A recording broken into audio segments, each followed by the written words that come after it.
ముఖ్యంగా ఈ తెలంగాణ రాష్ట్రంలో ఈ వాతావరణం రావడానికి కారణము ఆ తల్లి భాగ్యలక్ష్మి అమ్మవారి.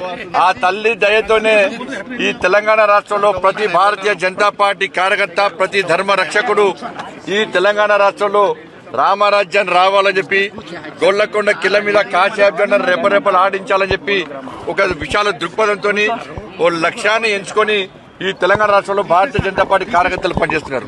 నేను ఇవాళ తెలంగాణ రాష్ట్ర ప్రజలకు నేను హామీ ఇస్తున్నా, తెలంగాణ రాష్ట్రంలో భారతీయ జనతా పార్టీ రాజ్యం వచ్చిన తర్వాత, పేదల రాజ్యం వచ్చిన తర్వాత ఎట్టి పరిస్థితుల్లో ఈ భాగ్యలక్ష్మి అమ్మవారిని గోల్డెన్ టెంపుల్ గా పక్కా మార్చి తీర్థం ఈ తెలంగాణ రాష్ట్ర ప్రజలకు కానుకగా ఇవాళ భారతీయ జనతా పార్టీ ఇవ్వబోతున్నది. అందుకే ఈ తల్లి భాగ్యలక్ష్మి దేవాలయాన్ని బంగారు టెంపుల్ గా, గోల్డెన్ టెంపుల్ గా మార్చే అదృష్ట అవకాశం మాకు ఇవ్వండి. పవర్ఫుల్ టెంపుల్, ఇది చాలా పవర్ఫుల్ టెంపుల్, శక్తివంతమైన టెంపుల్. ప్రతి హిందూ, ప్రతి తెలంగాణ వాది ఇలా రండి, ఆ తల్లి భాగ్యలక్ష్మి అమ్మవారిని దర్శించుకోండి. ఆ అమ్మవారి కరుణ కటాక్షలతోనే ఈ రోజు మేము ఈ స్థాయికి వచ్చినాం. ప్రజలకు అండగా ఉంటాం.